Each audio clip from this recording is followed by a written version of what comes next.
Assalamualaikum warahmatullahi wabarakatuh. Selamat datang kepada seluruh mahasiswa mata kuliah Administrasi BUMN dan BUMD. Pada pertemuan pada pagi hari ini, kita akan membahas kaitannya dengan permasalahan tata kelola BUMN di Indonesia.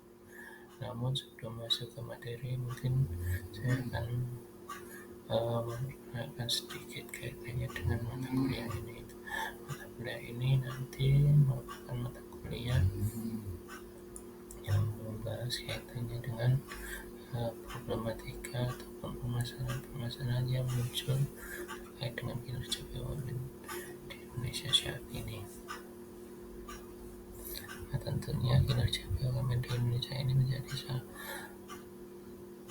banyak mendapatkan sorotan dari berbagai pihaknya, termasuk publik terkait dengan kinerja BUMN yang dilakukan pada pemerintahan saat ini.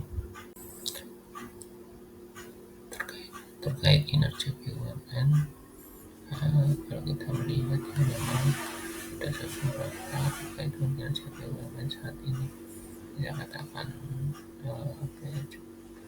buruk ya, mengingat banyaknya kasus yang dihadapi oleh sejumlah BUMN di Indonesia, yang mana di situ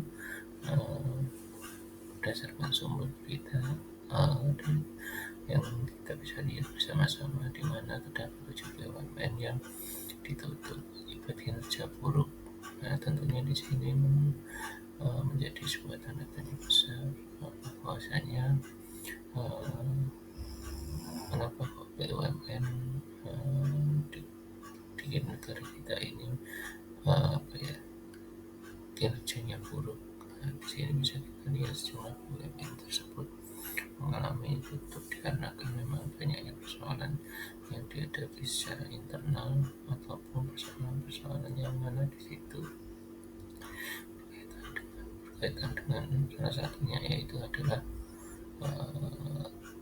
sejumlah BUMN di sini tidak mampu memberikan keuntungan ataupun pemasukan bagi negara, sehingga 7 BUMN ini mengalami penutupan ataupun merger ya dengan BUMN yang lain. Nah, tentunya kondisi ini nanti bisa juga nanti akan berpengaruh terhadap nasib para karyawannya.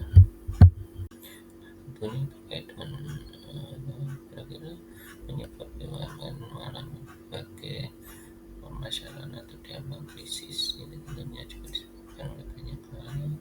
Yang pertama adalah sejumlah BUMN di Indonesia semakin terjerat persoalan finansial dan tata kelola yang buruk. Nah, kondisi ini terlihat dari beberapa perusahaan atau perusahaan negara BUMN seperti Waskita Karya, Wijaya Karya, dan Garuda Indonesia tengah menghadapi krisis keuangan akibat utang yang membunuh. Total utang Waskita Karya mencapai 4,31 triliun, sementara Wijaya Karya juga memiliki utang lebih 70% dari total aset mereka.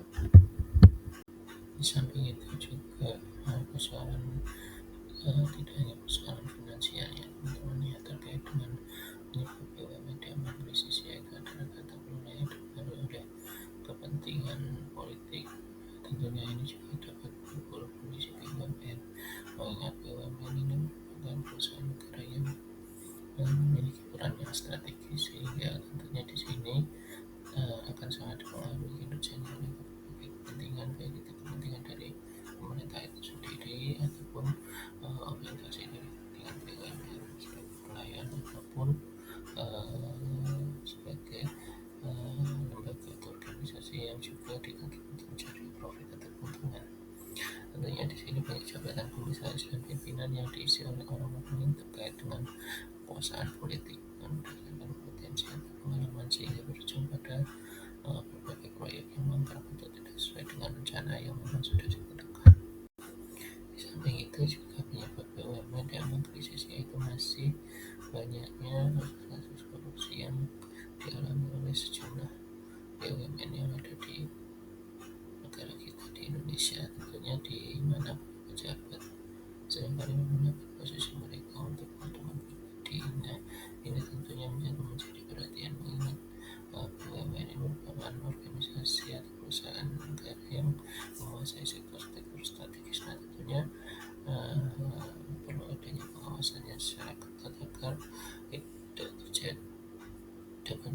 informasi terjadinya korupsi yang terjadi di dalam lingkungan BUMN.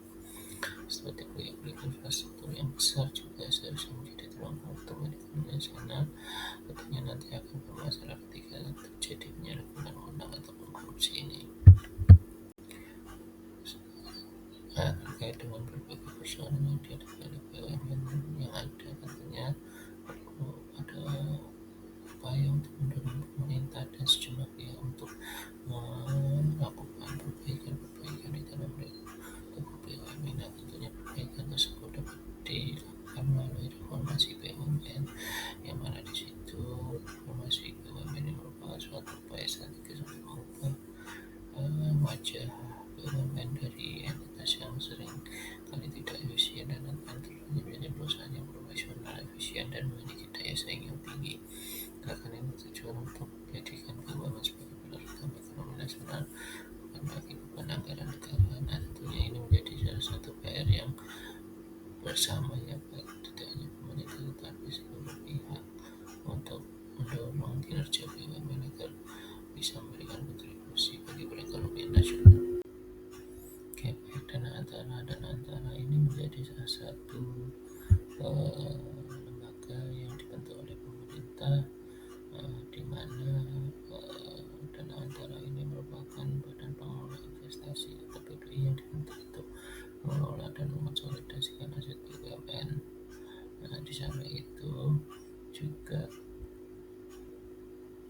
tujuan dana antara yang sudah melakukan penataan ulang BUMN, termasuk memangkas sejumlah perusahaan, mengatasi BUMN yang rugi, meningkatkan efisiensi serta akuntabilitas. Proses ini menjadi konsolidasi bisnis yang serupa untuk menciptakan entitas yang lebih kuat dan berdaya saing.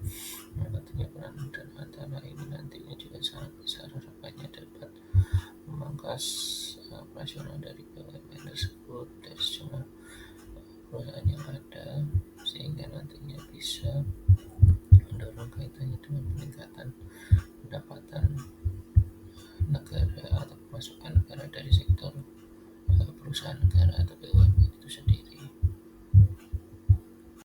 Baiklah, demikian mungkin materi terkait dengan permasalahan tata kelola BUMN yang dapat saya sampaikan pada pagi hari ini. Semoga apa yang saya sampaikan